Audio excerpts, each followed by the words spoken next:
On the surface, Ethiopia is a nation in the middle of a magnificent ascent. A story told in laser-lit spectacles and drone factories rising from the dust. But on the polished surface of any grand ambition, the line between a genuine breakthrough and a carefully staged illusion is perilously thin. So which is this? Is Ethiopia building a formidable future? Or is it merely building the appearance of one? Because when you look closer, when you train a skeptical eye on the sleek fuselages, the triumphalist speeches, and the breathless headlines, a pattern begins to emerge. You start to see the same fingerprints, over and over again. The telltale signs of a government engaged in a desperate project to manufacture its own legitimacy, using the most modern machinery of all, the machinery of appearance. In March of 2025, inside a cavernous hangar in Bishoftu, the air was thick with expectation and the sterile glow of television lights. Prime Minister Abiy Ahmed stood center stage, bathed in that luminous halo, a figure poised before a row of pristine white aircraft that gleamed like polished bones. The banners behind him proclaimed a new dawn. Skywin Aeronautics Industries, he announced, was the vanguard of this new age, Ethiopia's very first indigenous drone manufacturing enterprise. The message was not merely broadcast, it was injected into the veins of the national consciousness, amplified by state media, echoed by dutiful ministers, and celebrated as Africa's long-awaited aerospace revolution. The meaning was unequivocal. Ethiopia was no longer a bystander. It had audaciously claimed its place on the stage. But for those with a practiced eye, for those who understand the subtle language of aeronautical design, something in this perfect picture felt profoundly discordant. The shapes weren't just reminiscent of existing models. They were a perfect echo. They were hauntingly familiar. A closer examination makes the resemblance inescapable. It's an act of mimicry so precise it transcends coincidence.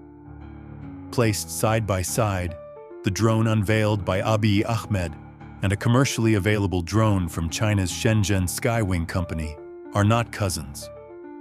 They are identical twins, separated at birth by nothing more than a coat of paint.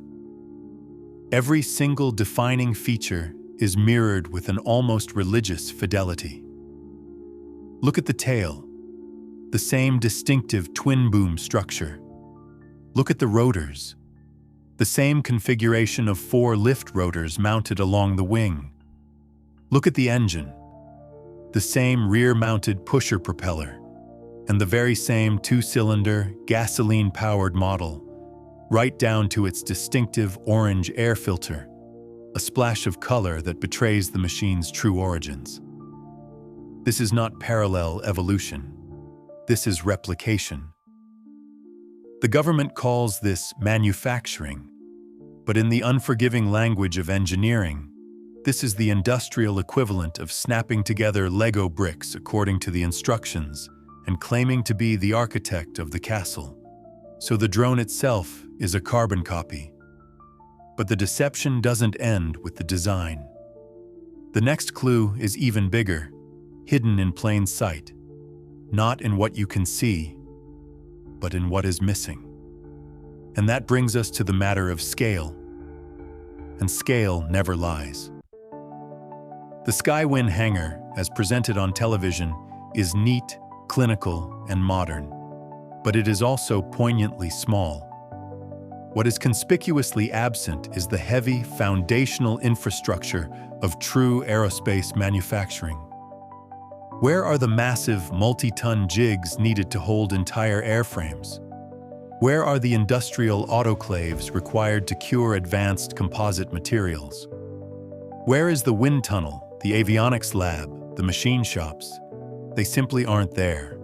And the drones themselves are small observation platforms, not strategic weapons. Contrast this with the aircraft that have actually shaped Ethiopia's recent conflicts. Turkey's Bayraktar TB2, a hulking manta ray of the sky. China's Wing Lung Y, a proven predator. Set against these weapons of war, Skywind's creation appears delicate, almost ornamental. If the Bayraktar is a wolf, the Skywind drone is a dragonfly. So why? Why go to all this trouble to assemble a foreign drone and call it your own? The answer has nothing to do with aerospace, and everything to do with political survival. Because while these gleaming drones are rolled out in Bishoftu, the reality on the ground tells a far more chaotic story. In the Amhara region, militias operate as a defiant authority. In Tigray, the TPLF is quietly reorganizing. And across the nation, the economy groans under rampant inflation, eroding the patience of its citizens. Confronted with these crises, the government has opened a new, more manageable front: the battlefield of public perception. The dazzling drone light shows drown out the noise of rebellion. The glossy factory floors promise progress amid economic stagnation. The grand speeches about Ethiopia's rightful access to the Red Sea stir ancestral pride, even as not a single legal claim is made. The Red Sea narrative and the Skywind drones are siblings, born of the same strategy: to generate awe precisely where state power is most fragile. This playbook, of course, is not new. This reliance on political theater is as old as power itself. We've seen it in Iraq, in Iran, in North Korea. The authoritarian strategy is always the same. When tangible strength slips, project unassailable strength. When credibility erodes, replace it with sheer confidence. When evidence fails, trade it for raw, nationalistic emotion. And when the people begin to doubt, show them something magnificent that flies. Something that makes them, for just a moment, forget the troubles on the ground. Abiy Ahmed has simply localized this old formula. The drones, the Red Sea rhetoric, the talk of nuclear power, each is a signal flare fired into the night, designed to distract from the gathering darkness all around. If Skywind were truly manufacturing drones, the evidence would be unmistakable. Instead, the evidence points to a pantomime of production. And yet, in the murky language of modern politics, symbolism can be more potent than circuitry. When faith in leadership falters, symbols become essential tools of survival. These drones, these speeches, these unveilings, they are not fundamentally about air power. They are about achieving psychological altitude. They are about creating the visceral, breathtaking illusion of ascent, precisely at the moment when the ground beneath begins to tremble. In the final analysis, Ethiopia's new drones may never cast a shadow over a real battlefield, but they are already reshaping the narrative. Because in our hyper-connected era, power is increasingly a function of sheer, unrelenting visibility. The Skywind hangars, the Red Sea declarations, the nuclear ambitions, all are engineered for a single mission: to make the government appear unshaken, unstoppable, and eternal. But optics, like aircraft, have a finite flight time.